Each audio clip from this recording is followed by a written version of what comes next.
पिता परमात्मा कबीर परमेश्वर जी की असीम रजा से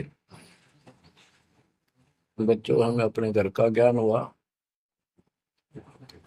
काल के लोक के पीड़ा कितनी भयंकर है, इससे डर बना इसका ज्ञान होने से। और सतलोक के सुख की चाह बनी आपको ये सच्चा मार्ग, सच्चा ज्ञान, सच्चा भगवान और सच्ची भक्ति पूर्ण पूर्ण सतगुरु प्राप्त है।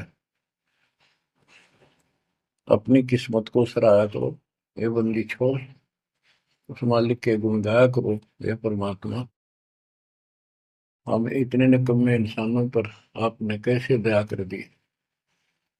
हम कैसा जुल्म करके आपको छोड़कर इस गंदे लोक में आए। आप कितने दयालु हो। गरीबदास जी कहते सतगुरु आए दया करी, इस गंदे लोक में झांके भी कोई नहीं ऊपर जाने के बाद। गरीबदास जी कहते सतगुरु आए दया करी इसे गंदे लोक में, और उस सुख स्थान को छोड़कर जैसे केशव और कबीर रूप में जब मालिक दोनों रूप धारण करके आपस में चर्चा करते हैं, हमें समझाते हैं। केशव कहता है कहो कबीर क्यों उतरे ऐसे मुल्क मलिन, इसे मलिन लोक में क्यों आए आप। और वो छोड़े हीरे मोती लाल वहां ऐसे सुख सुविधा छोड़े आप। तो कबीर साहब कहते हैं भवसागर में आए हैं जीव हमारे लाल, इनके लिए आया गोता मारू स्वर्ग में जा बैठू पाताल, गरीबदास ढूंढता फिर अपने हीरे मोती लाल। देखो, सतगुरु आए दया करी ऐसे दीन दयाल, बंदी छोड़ वृत्तास का उसका गुण है। बंदी छोड़ काल के लोक से छुड़वाने वाले और जक्ष अग्नि प्रतपाल, हमारा पालन पोषण धारण पोषण करने वाले वही हैं।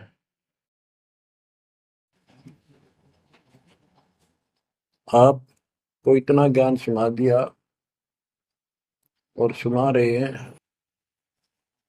इस ज्ञान से आपके अंतःकरण में ये फाइनल हो जाएगा एक दिन, क्योंकि बार बार कोई वस्तु सुनते हैं उसका धीरे धीरे धीरे धीरे असर बनना शुरू होता है।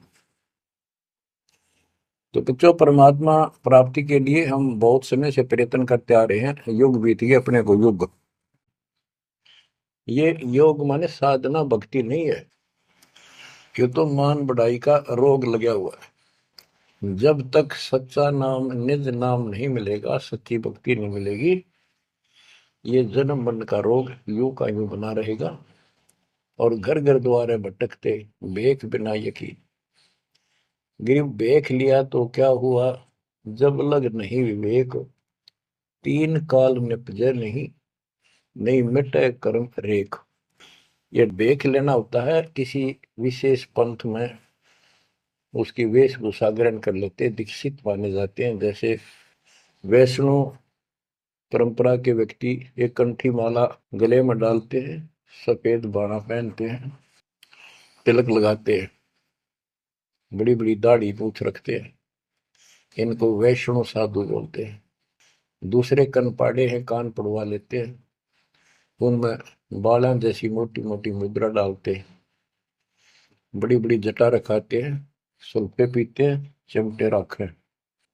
गरीब देख लिया तो क्या हुआ, जब लग नहीं विवेक, तीन काल निपजै नहीं, नहीं मिटे कर्म रेख। कि ये अलग से कोई वेशभूषा बना के भाई ये आडंबर कर भी लिया, बिना विवेक बिना ज्ञान के इससे कोई लाभ नहीं होगा।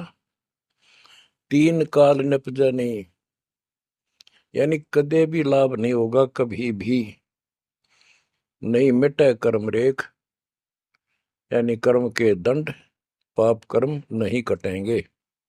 गरीब अधः कपाली तपत है, तला सिर ऊपर पैर, दम का खोज न जानही, क्या देही सो बर। क्या बताते हैं कि कोई ऊपर न पैर कर आसन पर नीचे सिर करके तपता है, कोई किसी प्रकार से कठिन साधना करता है कि तुम श्वास के सिमरण का दम का खोज न जाने ही, क्या दे ही सुबैर। आप ठीक से भक्ति नहीं जानते, जो श्वास का सिमरण है उसका ज्ञान तुम्हें नहीं है, फिर इस शरीर के साथ क्यों दुश्मनी कर रखी है, इसकी दुरुक्ति कर रखी, इसको इतना कष्ट दे रहे हो। गरीब यादे ही सोंगी नहीं, महंगी रत्नों मोल। जय जाने तो राम जप, नहीं कुल कपाट न खोल। या दे ही मनुष्य शरीर इतना सस्ता नहीं है, युगों युगों अच्छे पुण्यों के कारण, धर्म भक्ति करने के कारण मानव शरीर प्राप्त होता है। इसको, ये बहुत कीमती है, इसको ऐसे बकवादों मत को। पर तो साधना नहीं करते, करते हैं तो ये शास्त्र विरुद्ध करते हो, ये सब गलत बताइए। गिर पर्वत डूंगर क्यों चढ़ो, बस्ती तो जो न गाम। बन बस्ती में एक सा, जाके हृदय राम। पर्वत डूंगर क्यों चढ़ो, कहीं जाने की आवश्यकता नहीं है। परमात्मा की सच्ची भक्ति अपने घर पर करो, कहीं भी करो, वो सच्ची भक्ति होनी चाहिए। ग्रीव सत्य पुरुष निर्गुण कला, सरगुण कल्प विनोद। ओहम सोहम से भिन्न अक्षर को सोद। परमात्मा कबीर जी की भक्ति करो, और ओम सोहम तो आपको बता ही रखा है, इससे भी अलग एक मंत्र है, उस मंत्र को विशेष ध्यान से जाप करो। यानी सच्ची भक्ति, परमात्मा कबीर जी की सत साधना पूरे सतगुरु से लेकर, जो साधना करता है भक्त भक्तमती बच्चे, वो कहते हैं मंडी मसाणों, शमशान घाटों पर, मंडियों पर, जो लोग जहाँ पूजा बकवाद करते हैं, और राक्षसों के झुंड, ये भूत प्रेत घूमते फिरते हैं, कि इन की निसंग फिरो, निर्भय होकर घूमो, जीव जब लग जोखिम नहीं, और मरो जब निसंक मरो, कि परवाह ना करना। परमात्मा कबीर जी कहते हैं, गरीबदास जी कहते हैं, परमात्मा कबीर जी इतने सक्षम है, अपने भगत को इतने जीवन रहेगा, इतने कोई टेंशन नहीं होने देंगे, कोई दिक्कत नहीं आने देंगे। मरा जब निर्भय होकर शरीर छोड़ देना, आपके लिए विमान तैयार मिलेगा, टेंशन ना लेना। गरीब चंद्र सूर्य की आयु लग, जे जीव का रहे शरीर। सतगुर से भेटा नहीं, तो अंत कीर का कीर। चंद्र और सूर्य, चांद और सूरज की आयु लग, यदि जीव का शरीर रहे और सच्ची भक्ति पूरे सतगुरु से प्राप्त नहीं हुई, तो कितनी साधना करता दिखता, अंत में कीड़ा मकोड़ा, कीर का कीड़। गरीब एक पलक जुग जीवना, जे सतगुरु भेटा होए। रोम रोम तारी लगे, सुरति सुहंगम पोए। कि एक पलक यानी कुछ समय के लिए भी सच्चे सतगुरु की आपने संगत सत्संग सुन लिया, तो धीरे धीरे आत्मा उसको कैच करती चली जाती है, रुचि बढ़ती चली जाती है, और फिर अंत में दीक्षा लेकर अपना कल्याण कराता है। गिरिब डेरे डंडे खुश रहो, खुशे लहन मोक्ष। ध्रुव प्रहलाद उधर गए, तो डेरे में क्या दोष। अब जैसे बहुत सी धारणाएं गलत पैदा कर रखी है, कहाँ कहाँ से समझाई आपको, इतने उल्टी सीधी बातें घर कर रखी है, हमारे हृदय डाल रखी है, प्रत्येक व्यक्ति को अज्ञान से भर रखा कूट कूट के। कई कहते हैं कि गृहस्थी पार नहीं हो सकते, बाल ब्रह्मचारी रहो, उनकी मुक्ति होगी। गरीबदास जी स्पष्ट करते हैं कि डेरे डंडे खुश रहो, खुश रे लहन मोक्ष। यदि ब्रह्मचर्य का पालन करने मात्र से मोक्ष होता है, तो ये हिजड़े तो पहले पार हो जाए, इनका तो कोई दिक्कत को नहीं किसी प्रकार की। फिर कहते हैं ध्रुव पर लाद उधर गए, फिर डेरे में क्या दोष। डेरा माने गृहस्थी, ध्रुव 5 साल की आयु में इन्हें कठिन साधना की। ये पिछले संस्कारों से ऐसे रिजल्ट मिलते हैं। इनको परमात्मा मिले विष्णु रूप में। इसने राज मांगा, इसको राज मिल गया। इसका भाई उत्तम को राज दे दिया गया था, जो इसकी मौसी का बेटा था, और वो किसी लड़ाई में मारा गया। इकलौता पुत्र शेष ध्रुव बच गया उत्तान पात के। तो वो राज जो मां ने कर्म फोड़ के एक भगत को सता कर अपनी बहन को भी सताया था, इस सुरीति ने, जो उत्तम की मां थी। ध्रुव का भाई उत्तम था, मौसी का बेटा। तो उसने इतने कर्म खराब किए, अपनी बहन को सताया, ध्रुव भगत को तंग किया, उसका लात मारी, धक्के मारे, अपने बेटे को राज दिलाया। परमात्मा की लीला देखो। उत्तम युद्ध में मारा गया, ध्रुव को फिर वो राज मिला। ध्रुव की अपनी भी शादी हो चुकी थी, और उत्तम वाली पत्नी भी ध्रुव के साथ लगाई गई। तो कहने का भाव ये है, बकवाद नहीं चले। वे विचार परमात्मा को कति पसंद नहीं, पर शादी विवाह कभी मना नहीं किया। ब्रह्मा विष्णु महेश तीनों शादीशुदा, और इनके उपासक को ब्रह्मचारी रहना चाहिए। अच्छी बात है, बकवाद नहीं करनी चाहिए, लेकिन ये एक गलत धारणा बनाना अच्छी बात नहीं। डेरे डंडे खुसरो हो, खुसरे लहन मोक्ष, ध्रुव प्रहलाद उधर गए तो डेरे में क्या दोष। प्रहलाद को 10 साल की उम्र में भगवान प्राप्ति हुई थी, यानी नरसिंह रूप धारण करके परमात्मा उसके लिए आए, और उसके बाप राक्षस को मारा, प्रहलाद को राज दिया। प्रहलाद का विवाह हुआ, प्रहलाद का पुत्र बैलोचन हुआ, और बैलोचन के राजा बलि हुए। जो प्रहलाद का पोता था राजा बलि, जिसने 100 अश्वमेघ यज्ञ की, और परमात्मा बावना बनकर आए, और उसका वो यज्ञ खंड किया, पाताल का राज दिया।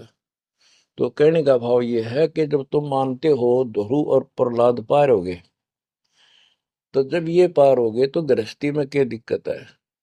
यदि जिस तरह ये लोग दिखावा करते हैं, जंगल में चले गए, तपस्या करते हैं, एक टांग पर खड़े हैं, कोई ऊपर न पैर करके तपस्या कर रहा है, कोई 5 धूणी ला रहा है, कोई पानी में खड़ा है, अगर ऐसे ही भगवान प्राप्ति हो तो 12 नंबर तक कभी ना गृहस्थियों का।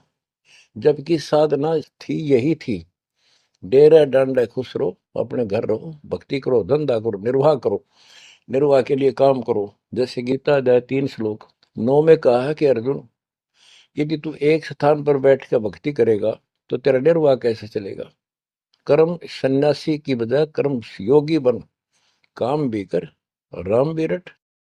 8वें अध्याय के 7वें श्लोक में कहा कि तू युद्ध भी कर और मेरी भक्ति भी कर। यानी काम, युद्ध से कठिन तो काम होता ही नहीं। तो यह बताते हैं, और गरीब गाड़ी बाहो, घर रहो, खेती करो खुशहाल, साईं सिर पर राखिए तो सही भक्त हर लाल। गरीब डेरे डंडे खुसरो हो, खुसरे लहन मोक्ष, ध्रुव प्रहलाद उधर गए तो डेरे में क्या दोष। जैसे गलत धारणाएं पैदा कर रखी है कि मोक्ष तो उसको प्राप्त होगा जो घर छोड़ जाएगा, जंगल में कठिन तपस्या करेगा, परिवार का मोह त्याग देगा, और ब्रह्मचारी जीवन जिएगा। तो यहाँ गरीबदास जी स्पष्ट करते हैं कि डेरे डंड खुश रहो, ये खुसरे लहे ना मोक्ष, अपने घर पर रहो आराम से। यदि ब्रह्मचर्य का पालन करने मात्र से और जंगल में बैठ जाने से मोक्ष होता है, तो ये खुसरे इजड़े तो सारे पार हो जाए। नहीं, ऐसा नहीं है। आप मानते हो ध्रुव पार हो गया, आप मानते हो प्रहलाद पार हो गया। ध्रुव 5 साल की उम्र में भक्ति के लिए निकला, कठिन साधना की, उनका विश्वास देखकर भगवान ने उनको दर्शन दिए। ध्रुव को राज की चाह थी और कुछ नहीं मांगा था, क्योंकि कारण क्या था, उत्तानपाद राजा था, और ध्रुव की माँ उसकी पत्नी थी, यानी राजा की रानी थी। उसको कोई संतान नहीं हुई, वृद्धावस्था हो गई थी, आधे से ज्यादा उम्र हो गई थी। तो उसकी ध्रुव की माँ सुनीति थी। सुनीति ने अपने घर जाके अपने माता पिता से अपनी छोटी बहन सुनीति की राजा के लिए मांगा। कारण ये था कि एक दिन नारद जी आए। नारद जी ने बताया उस सुनीति को, ध्रुव की माँ को, कि राजा दूसरी शादी करे, उसके बाद आपको पुत्र पहले होगा, उसको बाद में होगा, वैसे संतान नहीं होगी, ये संयोग है। रानी ने राजा को मनाया, अपने घर वालों से रिक्वेस्ट करी, आखिर में उस लड़की छोटी बहन को राजा के शादी करवा दी। अब सुरीति ने ये ईर्ष्या होगी कि मेरी बहन ने मेरा जीवन बर्बाद कर दिया, एक बूढ़े का ब्याह करवा दिया मेरा, मैं किसी राजा के शादी होती, स्वतंत्र रहती। जब विवाह करके राजा आ रहा था, सीमा के ऊपर कहा, यहाँ लेके आ रहा था अपनी सुरीति सेकंड पत्नी को, राज की सीमा पर जाके रथ रुकवा लिया और बोली, वो सुरीति मेरी कंडीशन है, ये मानोगे तो मैं आगे कदम रखूंगी, नहीं मैं तेरे साथ नहीं जाऊंगी। राजा ने पूछा, क्या बात है? कि जो मेरी बहन है उसको निकाला दे दे, उसको अलग रखेगा, उसको खाने का भी माप तोल के देना होगा, दुहागन करेगा। इसमें काफी कंडीशन होती, दुहागन के लिए अलग से मकान बनाया जाएगा। राजा ने मान लिया। और दूसरे ये होगा कि जो मेरा पुत्र होगा उसको राज मिले, मेरी बहन के पुत्र को राज न मिले। इस तरह की शर्त सारी राजा ने मान ली। आगे फिर पहले ध्रुव हुआ। ध्रुव जब उत्पन्न हुआ उस समय माँ वैराग्य में थी, घर से अलग दूसरी जगह रखा हुआ था। और ये बहुत लंबी कहानी है, इतना यहाँ नहीं बता पाऊंगा। तो उत्तम को राज दे दिया, ध्रुव को धिक्कार दिया, भगा दिया उसकी माँ ने। तो ये लंबी कहानी है, यहाँ इतना समय नहीं मैं आपको बता पाऊंगा। तो ध्रुव परमात्मा से राज लेने के लिए माँ से पूछा ध्रुव ने, माँ उत्तम को राज किसने दिया? बेटा भगवान देता है, परमात्मा ने दिया, उसके भाग में लिख दिया, तेरे भाग में नहीं है। तो ध्रुव बोला, मैं भगवान से राज लूंगा। यूं कहकर छोड़ कर चल पड़ा। 6 महीने तक एक पैर पे खड़ा होकर, या जैसे भी तपस्या खूब की, जाप किया। पिछले संस्कार से होता ही है, वैसे तब तो दुनिया करती है।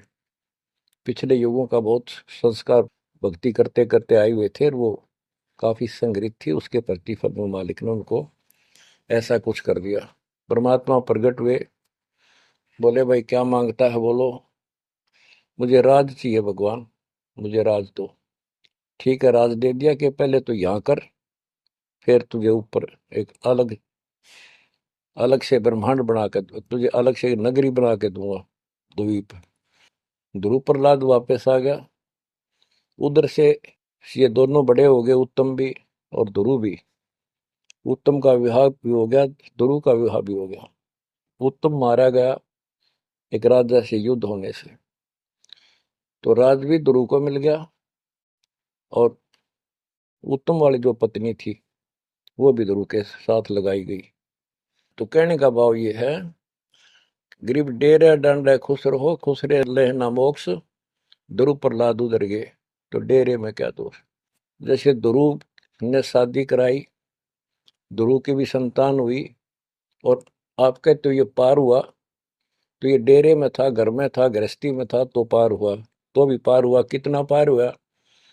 वो पार होना अलग अलग स्टेजेस है। एक तो स्वर्ग तक पहुंच गया, पार हो गया। ये स्वर्ग तक पहुंचने कोई पार मान